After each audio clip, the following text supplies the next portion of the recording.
unfold.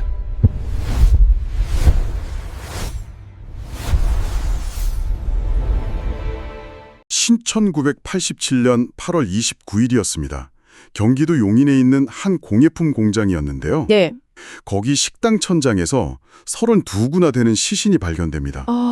손발이 묶여 있거나 목에 끈이 감겨 있고 막 서로 뒤엉켜서 겹겹이 쌓여 있는 모습이었어요. 정말 끔찍한 현장이었죠. 그런데 정말 이상한 건 외부에서 침입한 흔적이 전혀 없었다는 점이에요.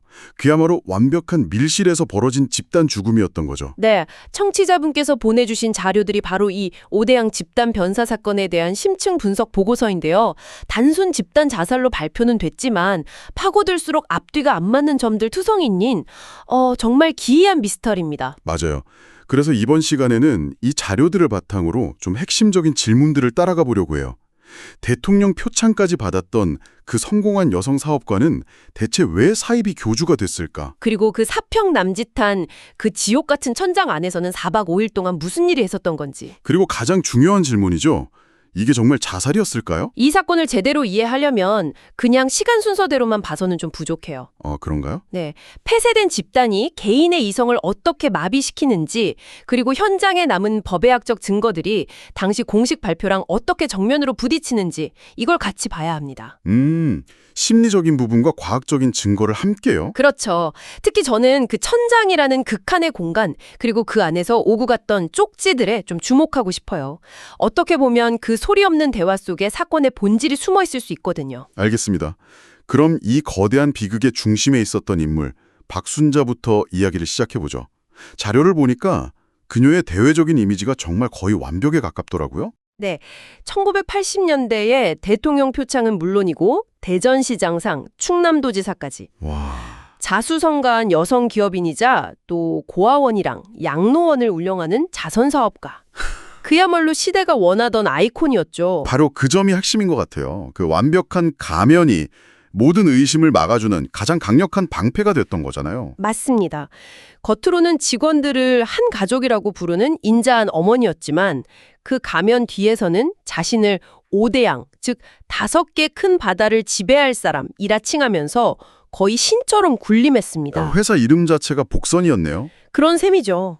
신앙심을 담보로 한 거대한 금융사기였다. 이 말인데 구원이라는 절대적인 믿음이 있으니까 사람들이 연 30, 40%에 달하는 그 비상식적인 이자율을 의심하지 않았던 걸까요? 의심하기보다는 아마 신의 축복이라고 생각했을 가능성이 높죠. 본질은 뒷사람 돈으로 앞사람 이자를 막는 전형적인 폰지 사기였지만 이걸 종교적 믿음으로 완벽하게 포장한 겁니다. 교리도 구원파의 시한부 종말론을 가져와서 변형했다고 하더라고요. 네, 맞아요. 곧 세상이 망하는데 오직 오대양이라는 이 방주에 탄 사람만 구원받는다. 이런 논리였어요. 그러니 전 재산을 바치는 걸 주저하지 않았던 겁니다. 가족 간의 유대까지 끊게 만들고 부부 사이에도 각방을 쓰게 하고 모든 생활을 공장 안에서 통제했다고 하니 정말 완벽한 그들만의 왕국을 만든 거군요. 그렇죠. 그리고 모든 왕국이 그렇듯이 자금줄이 마르니까 균열이 생기기 시작합니다. 170억 원이라는 그 천문학적인 빚의 압박이 들어오자 그녀의 왕국이 아주 폭력적인 방식으로 본색을 드러내기 시작해요. 그 방아쇠가 된 게 바로 1987년 8월 16일에 일어난 채권자 집단 폭행 사건이군요. 네, 맞습니다. 5억 원을 받으러 온 채권자 부부를 직원 10명이 11시간 동안이나 감금하고 집단 구태했다는 기록이 정말 충격적입니다. 네, 단순히 돈을 안 갚는 수준이 아니었어요. 빚을 포기한다는 각서에 강제로 지장을 찍게 했으니까요. 이건 뭐 완전 조직적인 폭력 범죄네요. 그렇죠. 이 사건이 언론에 보도되면서 경찰 수사가 시작되니까 박순자가 참고인 조사를 받다가 실신하는 연계를 하고 병원에 입원합니다. 하지만 그게 끝이 아니었죠. 오히려 더 끔찍한 비극의 서막이었어요. 이번 바로 다음 날인 8월 25일 박순자가 병원을 탈출해서 핵심 신도 130여 명을 이끌고 용인공장으로 모이잖아요. 네. 이건 단순한 도피라고 보기는 좀 어려울 것 같은데요. 그럼요. 이건 세상과의 완전한 단절을 선언하는 일종의 종교적 의식이었습니다. 공장의 그 거대한 철문을 굳게 걸어 잠그고 외부와 스스로를 격리한 거죠. 그리고 그중에서도 박순자와 직계가족 또 핵심 신도 32명은 아주 특별한 공간으로 향하고요. 바로 공장 식당 건물 그 천장 위였죠. 그들에게 그곳은 세상의 박해를 피할 마지막 성지이자 최후의 방주였을 겁니다. 그 방주가 실상은 고작 4평짜리 지옥이었다는 게 정말 사람 2명이 들어간 공간이 13제곱미터. 사람이 겨우 기어다닐 높이였다고 해요. 네, 맞아요. 게다가 시점은 8월 말 한여름이었고 바로 위는 열을 그대로 받는 함석 지붕이었잖아요. 네. 낮에는 내부 온도가 70도까지 치솟았을 거라는 추정이 있었죠.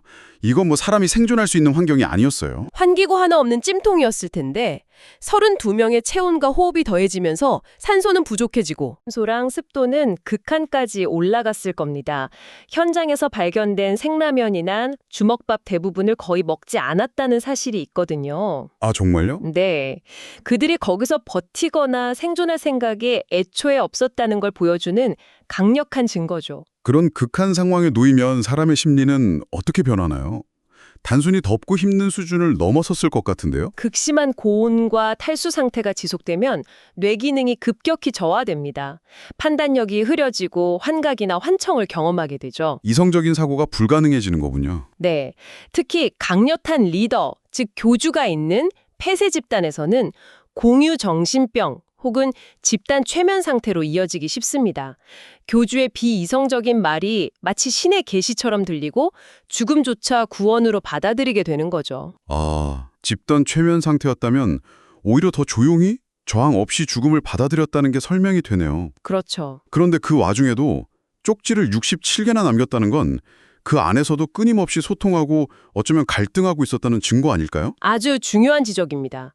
그 쪽지들은 그야말로 친복 속에서 오고 간 대화록이자 그들의 심리 상태를 보여주는 유일한 증거물이죠. 어떤 내용들이 있었나요? 몇 가지를 살펴보면 굉장히 흥미로운 사실들을 발견할 수 있는데 예를 들어 사장님이 물과 독약을 가지러 가셨다는 쪽지가 있습니다. 그럼 처음에는 음독자살을 계획했다는 거네요? 그럴 가능성이 높죠. 하지만 실제 부검 결과 32명 누구에게서도 독극물은 검출되지 않았어요. 계획이 실패했거나 중란의 방법이 바뀌었다는 추론이 가능합니다. 그렇군요. 또 XX도 지금 무척 고통을 받고 있다 같은 쪽지들은 그들이 겪는 육체적 고통이 이미 한계를 넘어서고 있었다는 걸 아주 생생하게 보여주죠. 가장 섬뜩했던 건 공장장 이경수가 쓴 걸로 추정되는 쪽지였어요. 절대로 입 닫아라. 너만 버텨라. 네, 그 쪽지요. 이건 뭔가 단순한 고통의 공유가 아니라 조직의 비밀을 지키려는 강압적인 통제가 작동하고 있었다는 느낌을 주는데요. 맞습니다. 그 쪽지는 천장 위가 단순한 피난처가 아니라 엄격한 위계 질서와 통제가 살아있는 공간이었음을 암시하죠. 더 기가 막힌 건 그 천장 아래 식당에서 일하던 직원이 위 상황을 전혀 모르고 그 쪽지요? 네, 사장님이 나서서 해결하면 다 좋아질 텐데 이런 희망이 담긴 쪽지를 천장 위로 올려보냈다는 기록이 있더라고요. 세상에. 바로 자기 머리 위에서 32명이 죽어가고 있는데 아래층에서는 곧 모든 게 해결될 거라고 믿고 있었다는 거잖아요. 얇은 석고보도 하나를 사이에 두고 벌어진 지옥과 일상의 대비. 이 사건의 진짜 공포는 바로 이 지점인 것 같아요. 바로 그겁니다. 진실이 바로 곁에 있었지만 아무도 몰랐다는 것. 그 공간적 아이러니가 이 사건을 단순한 사이비종교 비극 이상으로 만드는 핵심이죠. 아래층 사람들은 정말 아무것도 몰랐다는 거잖아요.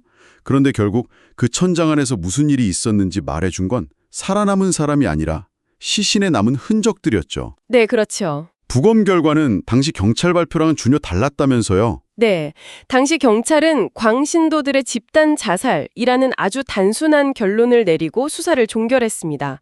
하지만 국립과학수사연구소의 부검 결과는 그 결론을 송두리째 뒤흔들었어요. 어떤 부분이었죠? 가장 결정적인 증거는 시신들의 목에서 발견된 사큰, 즉 끈 자국이었습니다. 자살할 때 생기는 끈 자국이랑 타살일 때 생기는 자국이 다른가요? 원형 사큰이 발견됐습니다. 원형 사큰, 이건 명백한 타살의 증거겠네요. 그렇죠.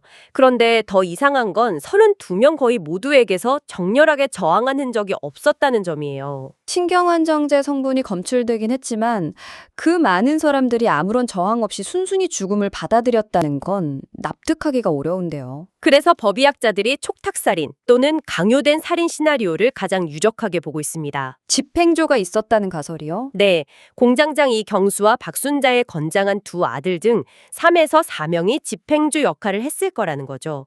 먼저 고통과 탈진으로 저항할 힘이 없는 신도들을 순서대로 교살하고 아, 마지막에 남은 집행조가 서로를 죽이거나 최후의 1인이 자살하는 방식입니다. 그게 그나마 법의학적 증거들을 설명할 수 있는 가설이겠네요.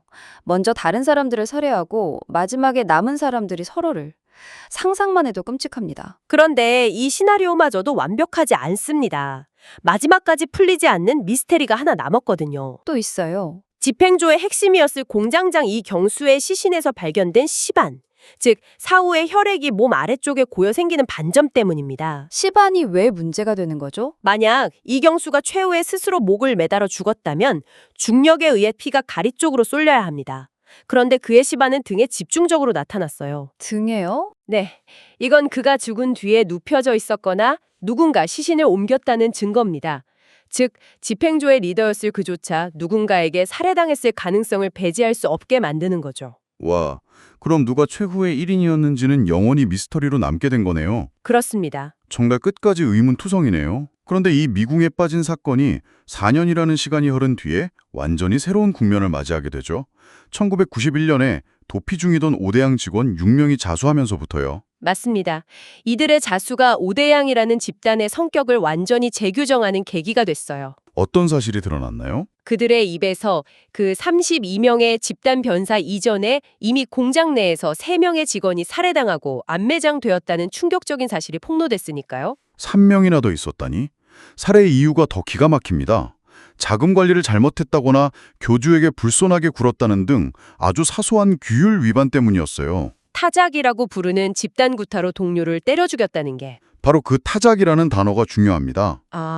이 안매장 사건의 폭로로 인해 오대양은 단순한 종교 집단이 아니라 내부 규율을 폭력으로 유지하고 이탈자를 무자비하게 처단하는 범죄 조직이었음이 증명된 겁니다. 그럼 천장에서의 죽음은 더 이상 광신도들의 자발적인 순교가 아니게 되는 거네요. 거역할 수 없는 최후의 규율 집행이었을 가능성이 훨씬 높아지는 거죠. 이전에도 사람을 죽여왔으니까 마지막 비밀을 지키기 위해 모두를 죽음으로 몰고 가는 것도 그들에게는 당연한 절차였을 수 있겠네요. 그렇죠. 자살이냐 타살이냐는 이분법을 넘어 조직적이고 계획된 집단 살해에 가까워지는 겁니다. 그리고 이런 거대한 범죄 조직의 배후에 대한 의혹도 끊이지 않았습니다.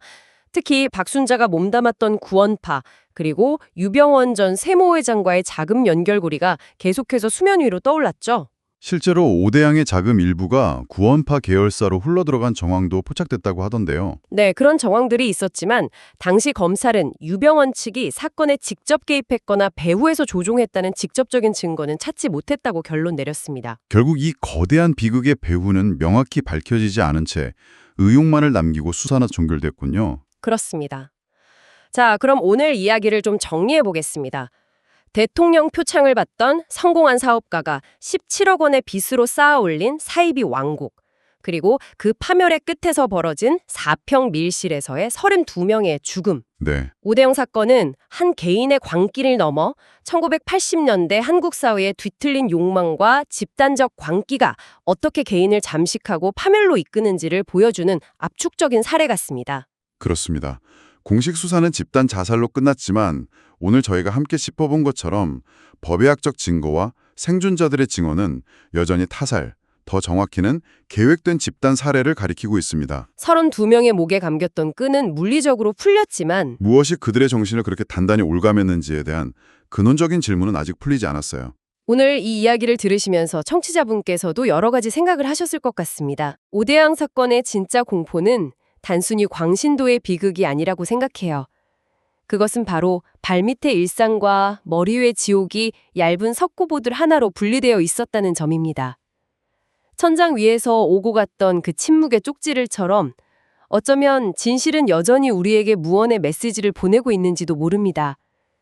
여러분께서는 이 침묵이 지금 우리에게 무엇을 말하고 있다고 생각하시나요? 이 질문을 남겨드리며 오늘 이야기를 마무리하겠습니다.